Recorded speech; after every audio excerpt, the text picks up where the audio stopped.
What is up? What's going on? Set Free Fishing. I got a sit down video for you today. We're going to do things a little bit different. I came home to this. I have no clue how it's going to go. It's new. We're going to try it out. I think it's going to be pretty cool. We did go fishing this morning, but GoPro expert Jerry decided he wanted to format everything on the GoPro, which means delete. So I deleted everything that we filmed that morning. It was a good morning. We caught a lot of fish. We got a little bit of footage, but it ain't even worth editing. I did a double up on the crankbait again. I caught a giant bluegill on the hair jig. BC caught one that was like 6'8". I caught one that was like 25 inches long, but it was only like 5 pounds. It was a good morning, but I deleted everything, so we don't have none of that footage. So we're gonna try to do this new thing. I guess there's a bunch of little papers in this jar, and I got a bunch of spiritual books / Bible / just all kind of spiritual books over here that I've gathered over the years, and I guess each one of these papers is something out of one of them books. This air is very cold. So yeah, we're gonna pick something out of this and go to it and read it, and I can't fit my hand in that drawer at all. I want something, one of them ones. I don't want that one. So let's see how this goes.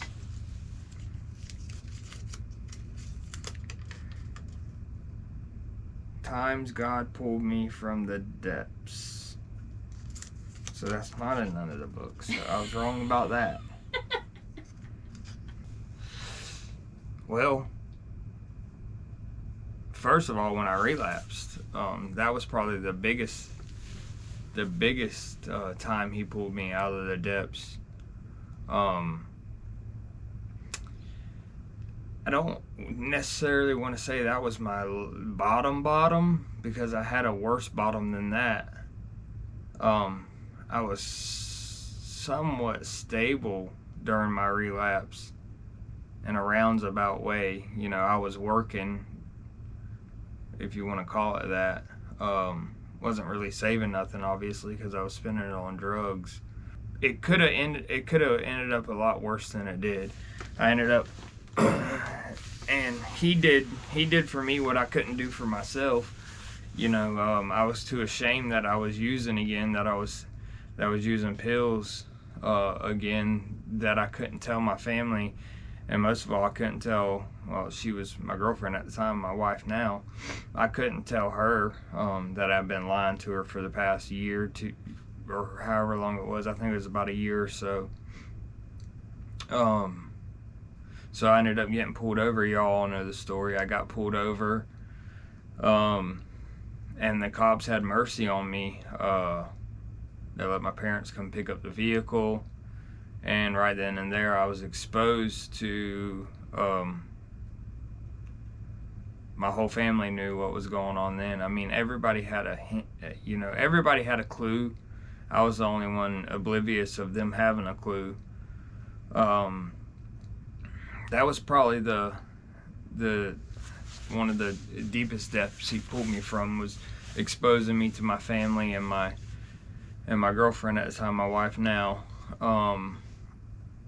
To the point where I could seek the help that I really needed, and it got me into the program. And I even wish I would have went about that a little bit different. I rushed into it because I was wanting to, live life kind of. I mean, I could have done an inpatient program, kind of. I really didn't. I really needed the outpatient. It was better for my situation. I just wish I would have took a different route with the treatment plan that I done. But I'm in the right direction now, and I feel better than I ever have. And I'm super excited for the journey ahead, and what it's going to bring. And I feel great. I feel better than I ever have. My head's clearer than it's ever been. I still got a lot to work on, but we're all humans. So probably that's the biggest depth he pulled me out of, was exposing me to my family during my relapse, to let them see that, I was using again and I needed help, and they all chose to stand by me because I chose to get help and go to detox and get the right help that I needed, and get an AA, and get the guidance I needed. There's many other depths he pulled me out of, though. There's too many to even count, because I've been in some sticky situations. I've had guns put to my head. I've had a gun pulled on me several different times, and obviously he was there to protect me because he had a bigger plan for me. And I was strung out, before I ever gave my life to God. I was real strung out, and I was living in a camper on my brother's property, and I wasn't even really staying there. I was bouncing from couch to couch, living in my buddy's shed every now and then. I was pretty low right then. I was in a really, really bad place, really dark place, to the point where I was stealing from family and everything else. Nobody could trust me, but those same people that couldn't trust me, we have a great relationship today. So I can say that's probably a depth he pulled me out of, is being able to build those relationship back with the family members that I hurt. So, I mean, really, if it wasn't for him, I would not have the life I have today. All the credit goes to him. The rooms of AA helped me. The detox program helped me. The MAT program helped me. All that helped me. But if it wasn't for him, I wouldn't have had the courage to do all that stuff. I wouldn't have had the ability to make it through all that if it wasn't for the strength that he gave me. But yeah, when I was in that real bottom, my parents came to me. They were at their wits' end. And they asked me to go to church, and that's when I gave my life to Christ, and he forever changed it, and I was doing good for a while, and then the relapse came, and then he pulled me out of the depth back to back right there. And it really turned my life around, and I'm forever grateful, because I thank God every day for what I have now.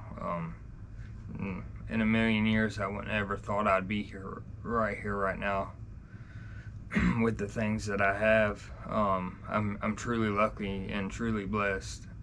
I can say that. I count my blessings for sure. And I know I got a lot of stuff to work on. I got a little bit of an attitude that can be adjusted. I'm really impatient,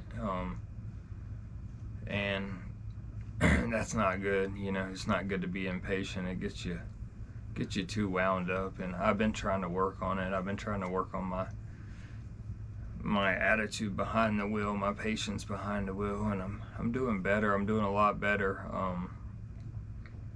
That's one of the things he's definitely helping me with. I'm gonna pull something else out of the jar, because that's pretty much the two depths that, and the darkest places he pulled me out of. There's several more, but they're not as significant as those two. So I'm gonna find something else to talk about. I believe that's what it's here for. Maybe it's a book thing. It's probably not. The very first one I ever pulled out of there when I discovered this jar was a book thing. And now it's not. Read from A Walk with the Serenity Prayer, whatever date. I'll probably choose A Walk with the Serenity Prayer. Oh, right here. A Walk with the Serenity Prayer. And everybody should know the Serenity Prayer, right? I believe everybody does. Any date. I'm gonna choose today's date. Why not? This seems like the thing to do. The air is really cold. It's really cold. September. Wow, I flipped right there. What do you know? September 1st, right? No, so I flipped to my mom's birthday, actually. Maybe I should read that one. Huh. Go figure. What are the odds? September 1st, change. Let all bitterness, wrath, anger, clamor, and evil speaking be put away from you with all malice. And be kind to one another, tender-hearted, forgiving one another, just as God in Christ also forgave you. I don't believe in coincidences. That's pretty crazy. That it would be that. None of us wants to spend the majority of our time feeling out of control, overwhelmed by our emotions, cornered by our circumstances, whipped by our guilt and if-onlys, and frozen by our fantasies.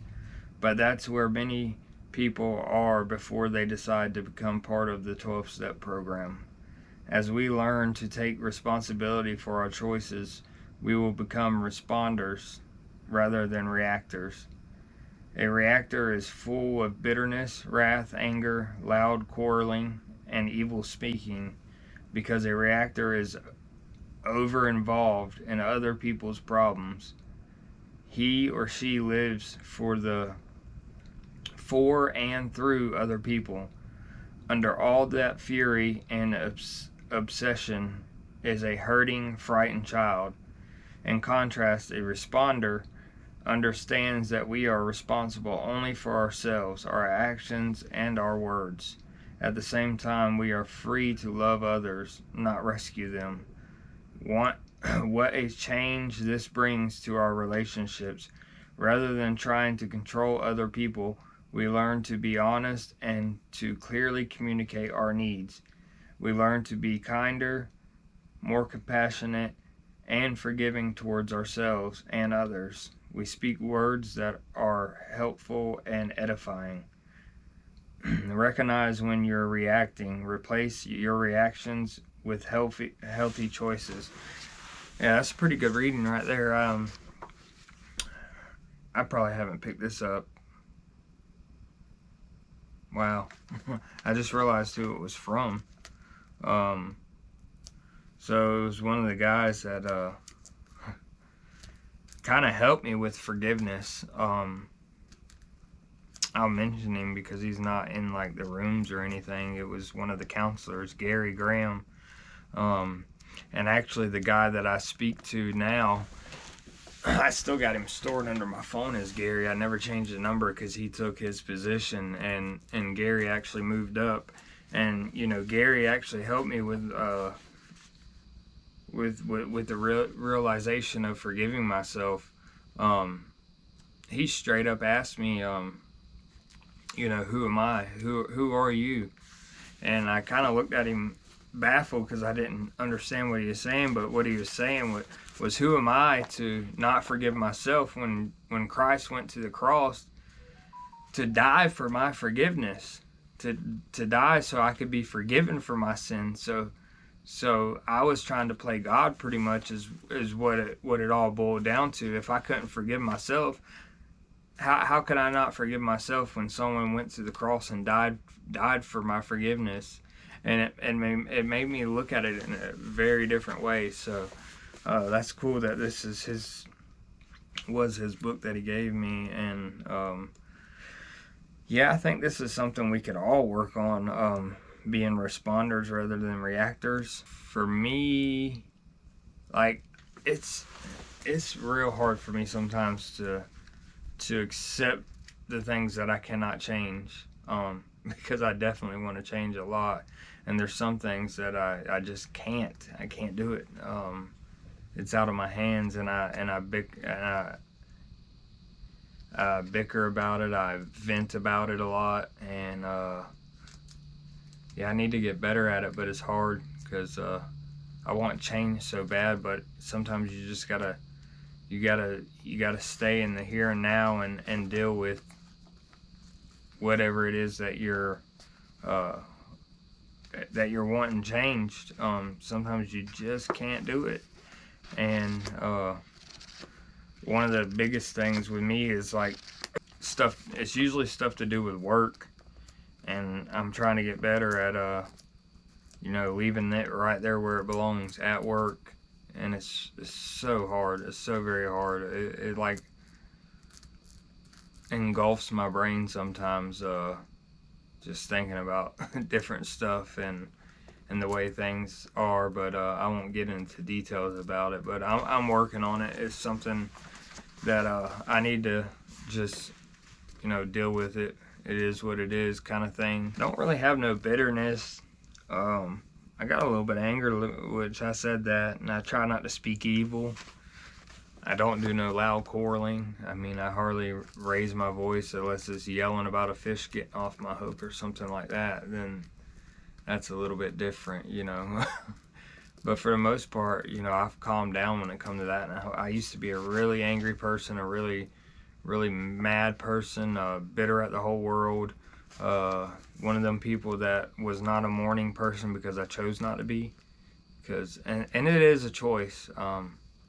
People can say what they want about, oh, I'm just not a morning person. That's a hawk of crap, because I was the same way. I was not a morning person until I started looking at it differently. I get to get up every day. I don't have to get up every day. I get to get up every day, and it makes you appreciate it a lot more. So I've become a morning person, and I used to be the type that, don't talk to me when I get up for at least an hour. Man, there's no excuse for that. Just get up and be joyful and be happy to be alive another day, and be happy that you're with your family or whatever it may be. Just start your day good, start your day happy, start your day with a smile on your face. Don't wake up bitter and angry and don't talk to me. That's just it's a horrible way, because I think it really dictates the rest of your day. And when I was like that, the rest of my days were not great at all. So when I started changing that, and it wasn't hard. It really wasn't. That was probably one of the things that it almost happened naturally once I got saved and everything, and realized how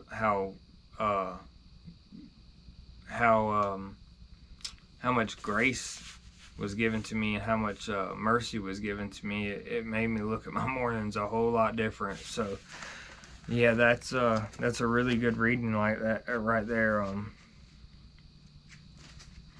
I liked it a lot. And since I flipped to the page, I'm just going to skip right over September 2nd and go to September 3rd, because it's my mom's birthday, and I flipped to that page and it's coming right up. So I'm going to go ahead and read it too. It says, God, now to him who is able to keep you from stumbling and to present you faultless before the presence of his glory with exceeding joy, to our God, our Savior, who alone is wise, be glory and majesty, dominion and power, both now and forever. That's Jude 1:24 through 25. Introductions can be a dull formality, or they can be enthusiastic and full of life. They say something about the person giving the introduction as well as the individual being introduced. How do you think Christ would introduce you to God the Father? Christ can present you as faultless. How ludicrous, you might say. I certainly am not perfect. I've blown it many times. The Bible would endorse that fact for all of us. It says we have all sinned, however, because Christ paid the penalty for our sin and put on us Christ's righteousness, we appear faultless to God. Christ also is able to present us to God with joy. So often we have the tendency to feel as if God is angry and displeased with us. We often feel those around us are unhappy with us. However, we are a joy to Christ, and that is how he would present or introduce us to God. What an encouragement that thought is. I can't wait to be introduced. How about you? Christ sees me as faultless, and I bring him to joy. It's crazy to even think that someone like me, the person I was, could be seen faultless in the eyes of God, because I've done plenty wrong.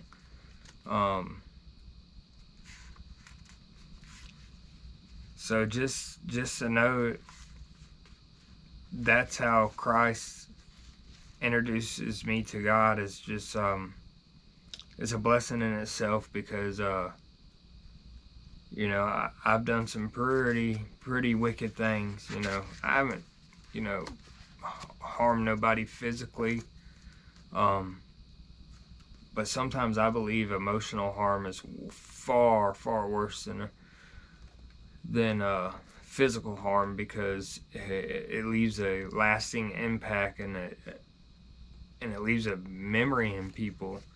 You know, they remember how you treated them, whether it be years ago or just recently. You know, people remember stuff. So to know that I am found faultless in the eyes of God through Christ, it amazes me and brings me joy, because yeah, I know what kind of person I was. A lot of y'all don't. You know, a lot of y'all that watch my channel never got to, never had, I don't want to say got, never had to meet the old me, and you should be thankful for that, because I probably would have robbed you. So, y'all didn't get to see that side. Y'all didn't have to see that side of me, thank God. So, to know that I'm found faultless, and he presents me to God with joy is definitely a true blessing for me. Well, I hope y'all enjoy this new addition to filming. I'm going to try to do a lot more of these, and I enjoyed it. It gives me more of